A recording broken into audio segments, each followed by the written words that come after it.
So last class we completed up to inner finally execution flow, right? Up to inner finally execution flow we completed in last class. Right, in today class we'll try to understand compiler thinking with respect to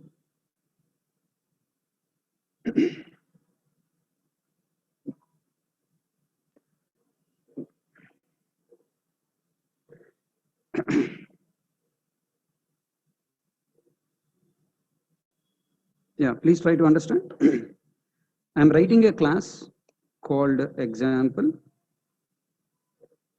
In this class example, I have created a method static void m1. Okay. Inside the m1 method, okay, I'm writing try block, open bracket, closure bracket. Okay. Inside try block, I am creating one variable int a equal to 10. Can I access this variable within the try block? System.out.println of a, and I'm writing catch block, catch of some exception, arithmetic exception e, open bracket, closure bracket. Okay. Here I'm writing system.out.println of a. Okay. After catch block, end of the method, I'm writing again system.out.println a. Can you please identify, is there any problem? Can you please identify, is there any problem? In this code, is there any problem?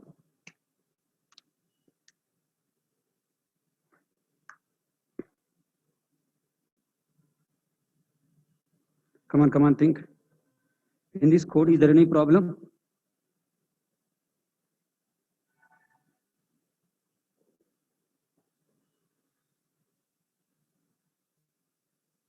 Yes, there is a compile time error. Where here no problem, here compile time error, here compile time error. Why? Now this a variable is local to try block. Right? You can access variable when you declare variable in a try block that can be accessible only up to end of the try block. In a catch block, after try catch block, can you access, cannot access? You cannot access. Is it clear, Nana? So tell me, what is the point we are trying to understand? We are trying to understand try catch block with local variables. If you declare a variable inside try block, you can access that variable only within the try block. You cannot access the variable outside of the try block. Okay, if you try to access outside of the try block, compiler software will throw error. That is the point number 1. Hope you all understand point. Look at here, control 1, compile successfully, throwing errors. Cannot find symbol, SOPL and B. A variable I created inside a method and B variable I created inside try block. So this variable B can be accessible only up to try block. This A variable can be accessible in a try block, can be accessible in catch block, can be accessible after try catch block. Throughout the method, everywhere I can access. But B variable I can access only within the try block only. Catch block after try catch block, if you access, compiler software will throw error. Hope you understand.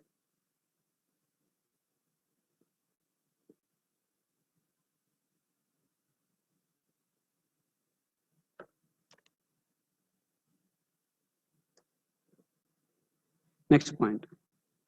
Now try to understand now. What I am trying to do, I want to access this variable. Okay, I want to access this variable from try block, catch block, after try catch block. Then where I should declare this variable? Outside of the try. Are you following? You must access outside of the try. Int a equal to 10, try block. Then any compile time error, no? Do you have any compile time error? No compile time error, because this variable is copy is available all the place. Now I am trying to write this line here.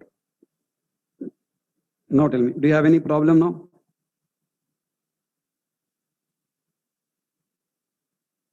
Do you have any problem now? Think, there is a problem. There is a problem. What is the problem? What is the problem? Think. Variable A, memory created here with what value? No value. Local variable, this is a local variable, so there is no value. Now control go to try block. In a try block, A equal to 10, is this line always executed? Can you guarantee that this line always executed? The statement placed inside a try block may or may not execute, right? The statement placed inside a try block may or may not be executed. Yes or no? If exception rise at this line number, if exception rise at this line number, then control will go to catch block. In a catch block, you have written SOP in A. What is the value of A? What is the value after try catch block? Are you catching my point? Earlier we got compile time error, cannot find symbol. Now we will get compile time error. Variable A might not have been initialized. You may ask me question, sir, already initialized here. The variable initialized here is not guaranteedly executed. Compiler software will place 3 conditions here. First condition, no exception raised. Okay, arithmetic exception raised. Okay, some other exception raised. 3 conditions totally it is placing. In all 3 conditions, if value we are getting, then no compile time error. If any one of the condition, if value not coming, then compiler throw error. Understand? And now tell me, no exception raised. What the A value? 10. Arithmetic exception raised, no value. Some other exception raised, no value. So that's why compiler throwing error. So the variable declared inside a method, if you try to initialize inside a try, if you try to read its value after a try, compiler software will throw error. Observe. Variable declared before try inside a method, initialized inside try, reading in a try, no problem. Reading in catch, after try catch, no problem. Compiler throw error, variable might not have been initialized. Variable A might not have been initialized. Okay, na?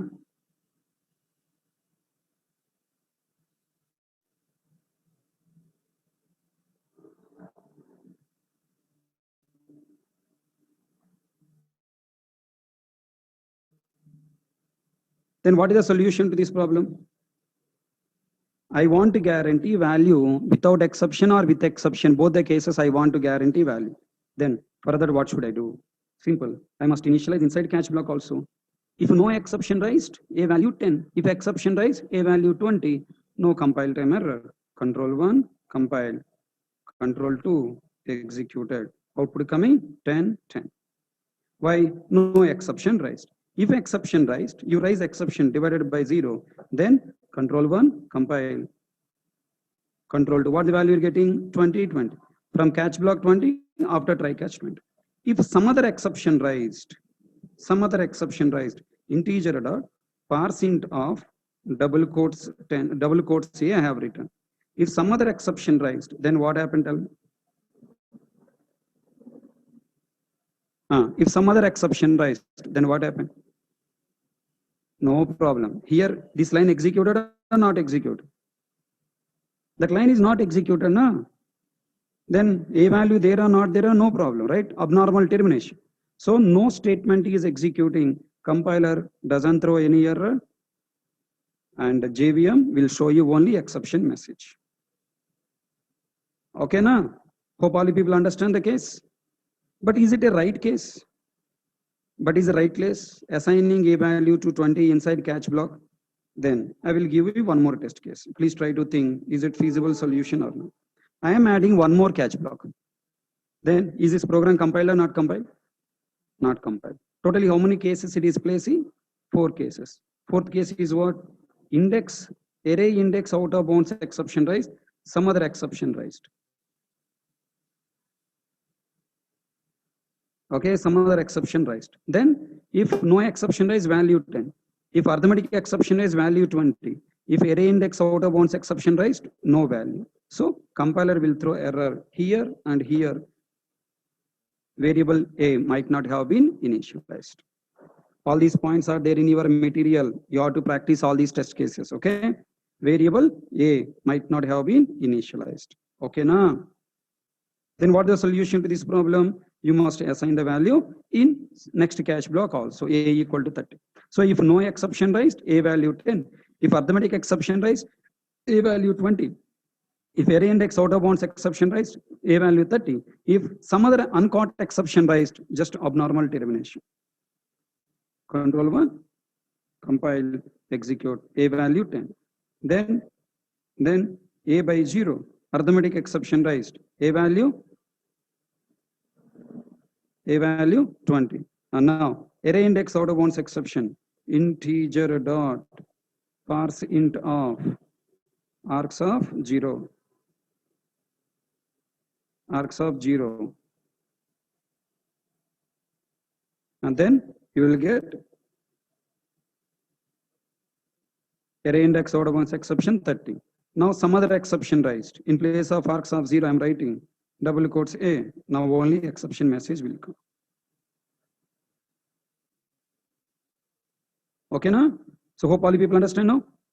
So if you declare a variable inside a method, and if you initialize that variable inside try block, then if you read that variable either in catch blocks or after try catch block, you will get compile time error. Solution to this problem, we must initialize variable in a try in all catch blocks.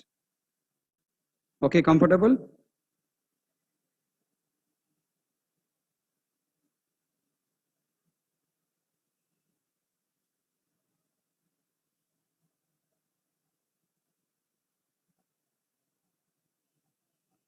Now look at this code and tell me what happened.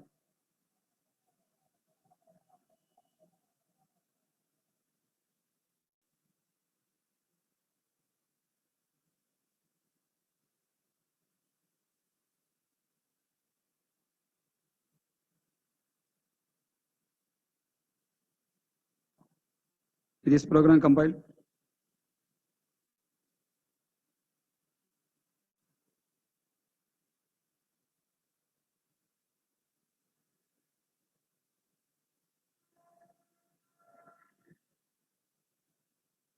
Is this program compiled?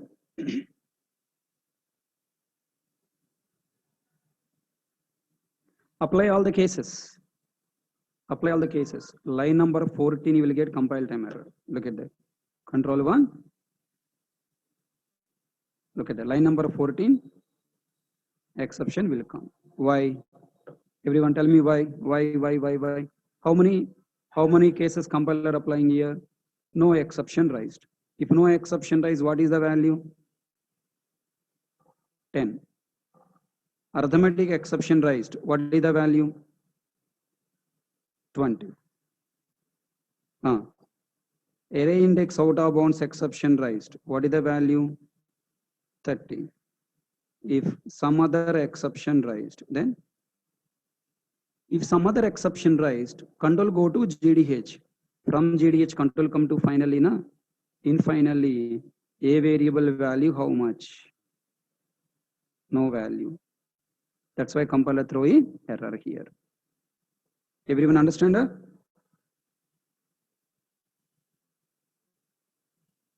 So if you place a finally block inside a finally block, if you are reading value, then you'll face problem.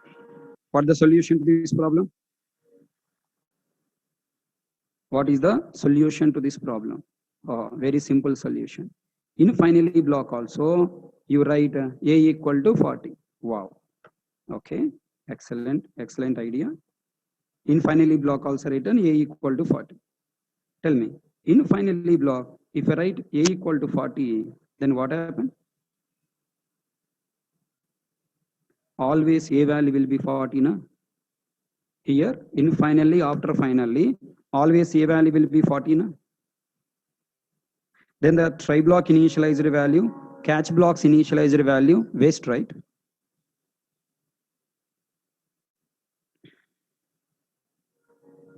Is it a feasible solution?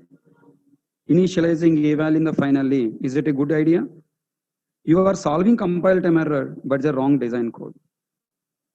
So try block 10 is not coming to finally and after try catch finally. So tell me, what the solution to this problem? Simple solution. Why you are facing all these problems? Because you have not initialized a variable, right? Because you have not initialized a variable at the time of declaration. You are initializing variable after declaration. That's why you're facing all these problems. Right? Tell me, what is the solution to this problem? Initialize variable at the time of declaration.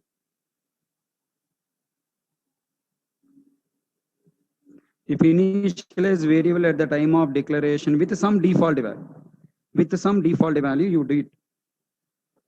What happened now? Program is successfully compiled and also executed. Okay, nobody? All people understand?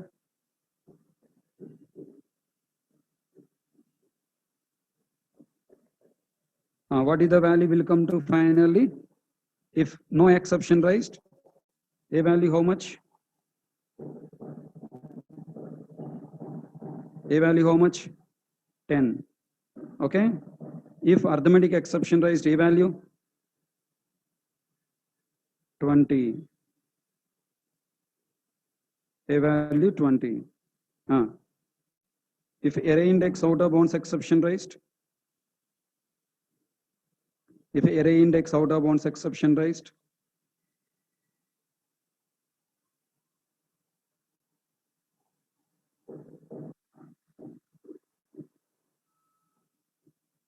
if array index out of bounds exception raised, 30, 30, 30, 30. Now, if number format exception raised, uncaught exception, right? What is the finally block a value? Uncaught exception raised, what is the finally block value? -1 and then following by exception. Hope everyone understand how to design your program. All these points, if you know, then only you'll pass interview and you can write the code correctly.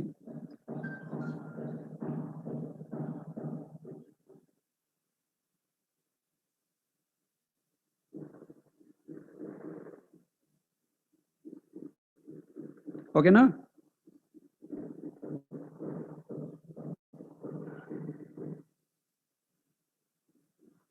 Next, there are totally 3 cases are there. Compiler thinking 3 cases. Number 1, local variable declaration. Number 2, local variable initialization. Number 3, local variable, number 3, returning value from the try block. Returning value from the try block. I want return value from the try block. So tell me, the statement placed inside a try block, is it guarantee executed? No. Then if you place return statement in the try block, look at here, I have return type method, int return type method. Now I must return the value in, I am returning from the try block. Is this program compiled or not compiled? Not compiled. Why? Compiler placing again 3 rules. No exception raised. Okay, output will be 10 returning. If arithmetic exception raised, whenever you place some statement inside a try block, you are indirectly telling that there is a chance we'll get exception. And now I'm returning what value? I mean, if you raise arithmetic exception, then below, if arithmetic exception raised, control go to arithmetic exception, message displayed, after try catch block, end of the method. From the end of the method, is there any value coming? No value. So compiler will throw control 1, compile, missing return statement. Sir, I place return statement, but where you placed inside a try, not end of the method. Okay, the statement placed inside a try is not guaranteed executed. So compiler throwing error, missing return statement.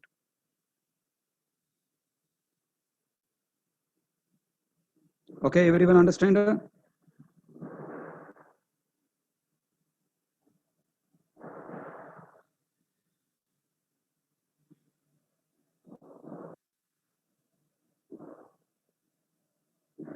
What is the solution to this problem? Return value from catch block also. No?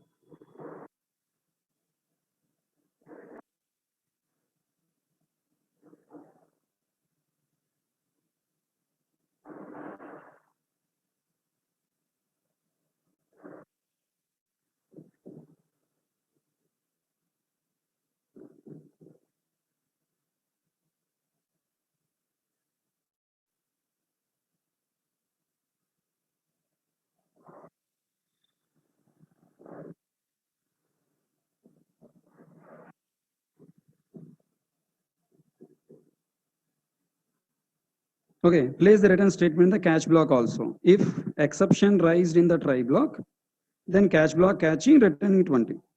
Tell me if you place return statement in the try, also in the catch, what is the problem? Control will go out of this method, either from the try or from the catch. Is this statement executed? Never executed. So compiler will throw error. Unreachable statement system.out.println. Okay, unreachable statement system.out.println. Okay. Then what I do? I am placing that SOPLN statement in the finally block. It will be reachable now. I am placing system.out.println inside finally block. Is it reachable, right? Yes. Then control 1 compile successfully. What is the output will come? Return 10, and then SOPLN finally executed. If exception raised here, arithmetic exception catch block finally executed. Okay, now listen. I have a small story. In try, after try catch, end of the method 10. My requirement is I don't want execute the statement when exception not caught. In abnormal termination, I don't want to execute the statement. Then what should I do? I must not place inside finally block. Right? I must not place in finally block. If you place in finally block, what happened? It is always executed. Then in that case, simple solution, you must place return statement. Okay, you should not place the statement in the finally block. If you not place in the finally block, if you place return statement in the try catch, compiler will throw error. Okay, na? Compiler will throw error. Then what the solution to this problem? The statements placed inside try block and catch block, we must not place return statement. In company, we may place the return statement in the try. If we require to place return statement in the try also in the catch, we don't place. Rather, we'll take a local variable and initialize the local variable inside a try and inside a catch.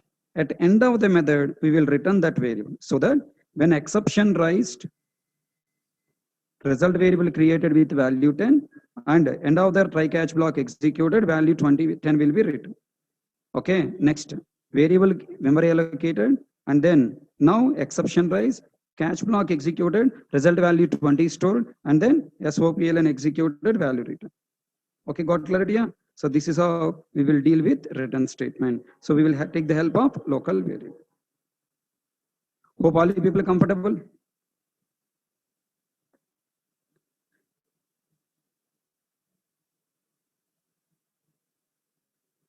Please verify all these points there in your material. Go through once. Go through once all points in your material.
clear? All cases are there, right?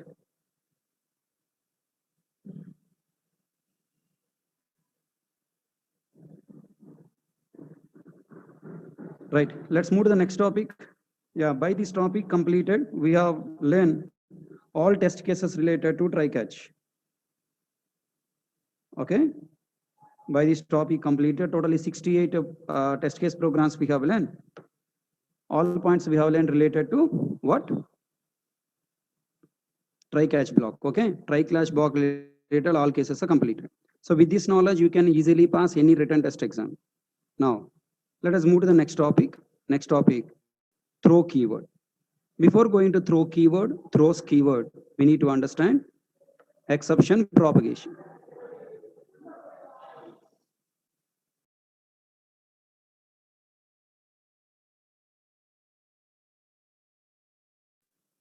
What is exception propagation? Okay. What is exception propagation? What the use of exception propagation? The points we need to learn.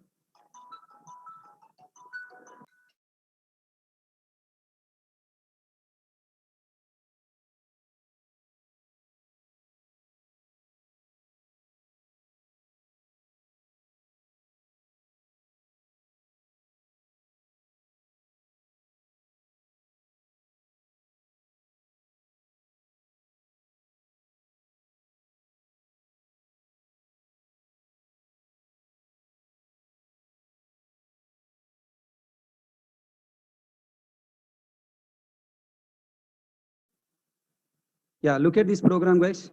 Can you understand something here? We have main method. Inside main method, we have M. You call M control will method. Control come to M2 method. Control come to M2 method. In M2 method, exception raised. Who is raising this exception? You or JVM?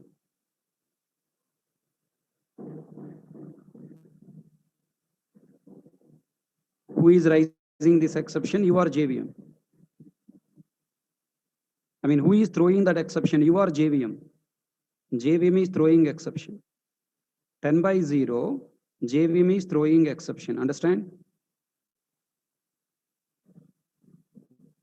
Not you, JVM. JVM throwing 10 by 0. Okay, you given wrong answers. JVM found it is a wrong operation. JVM throwing exception. JVM throwing exception from where? From M2 method. Up to now we learned exceptions rising inside main method. Now we are trying to understand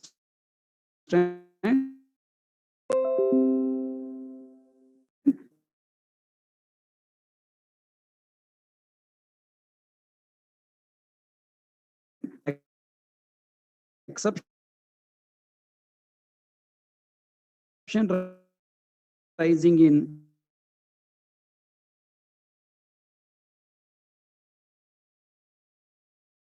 user defined method.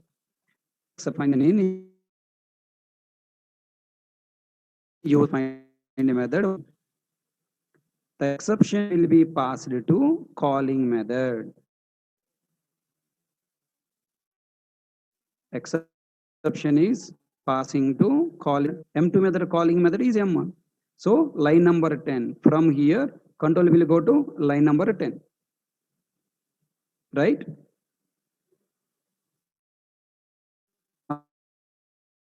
Now, inside line number 10, inside M1 method, line number 10 exception raised. Now that except where? Calling method. Who is the calling method of M1 method? Main method 4. So observe now the flow of execution. From here control come to M1 method. From M1 method control come to M2 method. Here exception raised. Okay, now the exception is propagated to calling method. What we call it as propagated. It is called propagated. Okay, exception is propagated. Generally, the value return keyword return value is called a returning value. But we don't call it as returning value. We call it as what? Propagated. exception is propagated to calling method. Then, did you catch that exception here? No.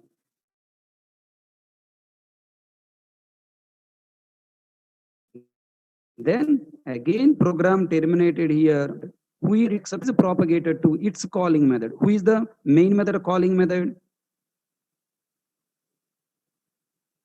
JVM. Okay, JVM catch that exception and everything displayed on console. So tell me, what is exception propagation? Okay, what happened when exception raised inside our method? What is exception propagation? What happened when exception raised inside a method? When an exception propagation means sending the exception from called method to or currently running method to its calling method. Sending the exception from currently running method to its called method or its calling method is called exception propagation. When exception is propagated, not only currently running method, its calling method is also terminated abnormally. When exception is propagated, not only current method, calling method execution is also terminated abnormally. Okay, how long exception is propagated? An exception is propagated from one method to calling method until it is caught. Until it is caught, the exception is propagated. Okay, now look at here. Now look at here. Control 1, compile successfully. Control 2, look at that. So exception, in main method exception, in M2 method exception rise, propagated to M1 method, propagated to main method. Everyone understand? All three methods execution is terminated, exception displayed abnormal. Now tell me, how can we stop abnormal termination? Very simple. You must catch it. Where you want to stop exception propagation, there you should catch. For example, I want to stop in M1 method. Then catch exception in M1 method, which is throwing from M2 method. Exception is caught in M1 method. Control 1 compile, control 2. Look at that. Main start, M1 start, M2 start. Exception divided by 0. M2, M1 main. So M2 method called from M1 method. M1 method called from main method. The complete flow it is showing calling order. Calling stack trace it is showing correctly. And a program terminated normally, abnormally, normally, because there is no exception in thread. Na directly exception class name reason for exception there. Then M1 end, main end. Okay, now got clarity?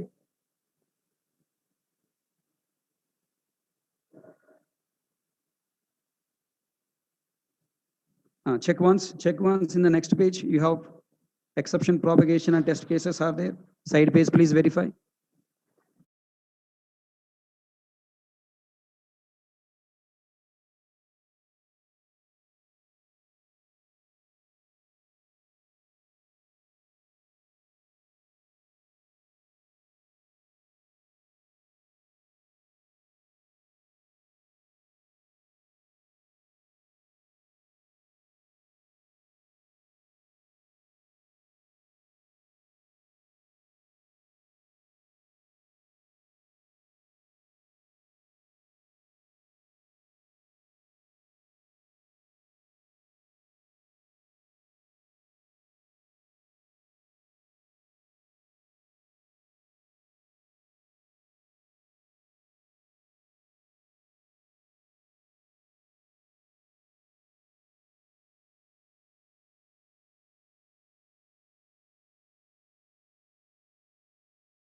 After M2 method execution completed, control go to main method. Na program terminated normally, abnormally. M1 method terminated normally, abnormally.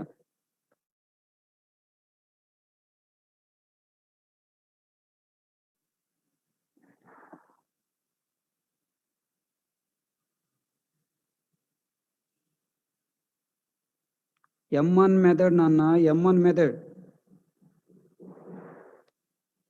Exception raised from M2 method.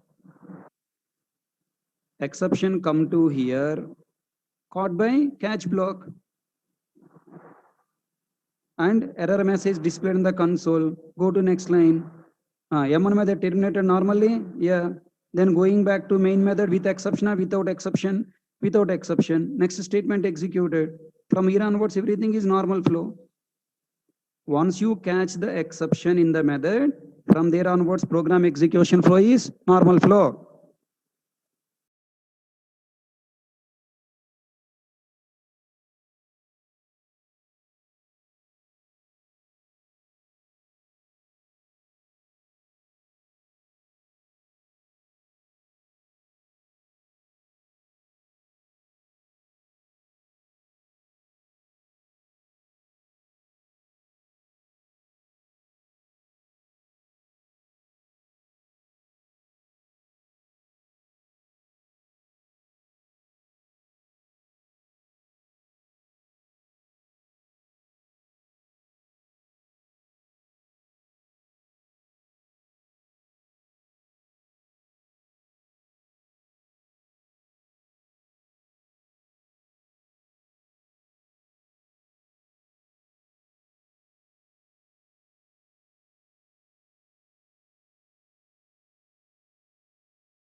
Guys, completed?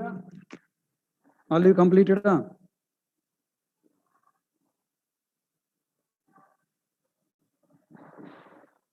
Okay, now tell me, here if you take all the programs up to now, whatever you have learned, in those programs, who is throwing exception? Who is throwing the exception? JVM throwing exception. In my business logic, I am taking one input to my method. In my business logic, I'm taking one input to my method. I want to verify that input is wrong or right. If wrong, I want to throw exception. As a programmer, I want to throw exception. Is my question understand? As a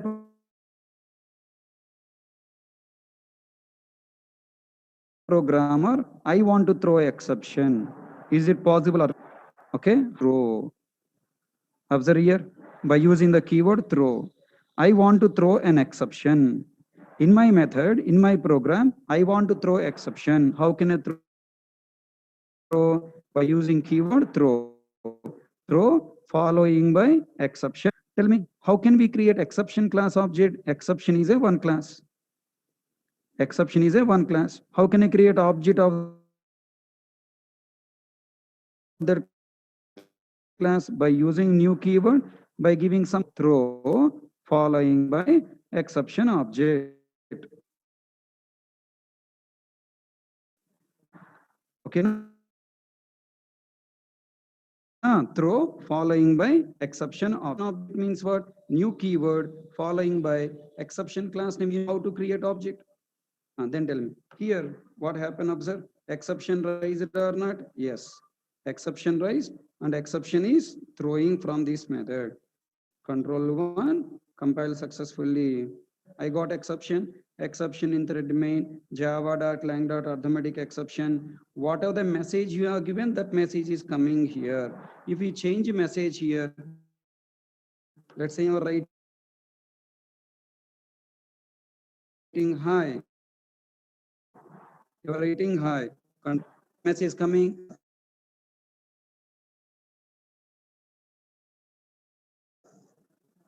Next, you can throw, I want to throw some other compile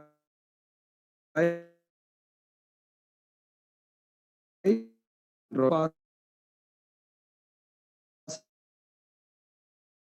to you can throw. Okay, right. So observe now, observe now.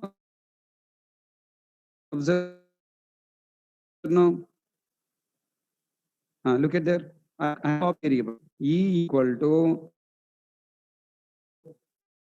I'm writing e equal to new can throw. Either you can throw by creating object directly, or you can create object, store in a variable, and then throw it.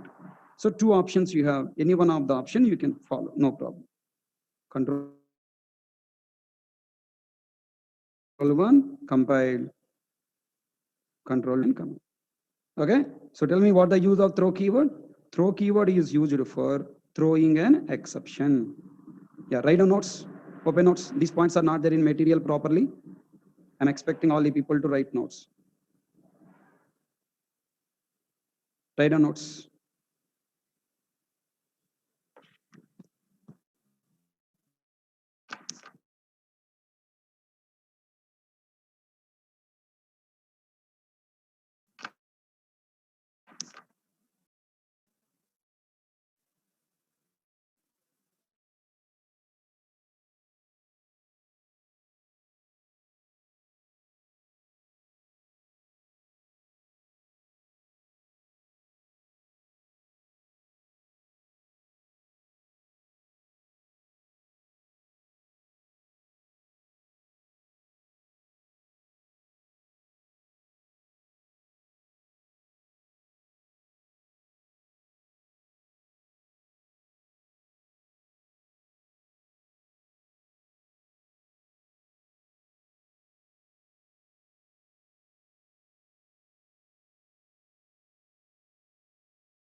This meeting is being recorded.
क्या हुआ change करना पड़ता है इसमें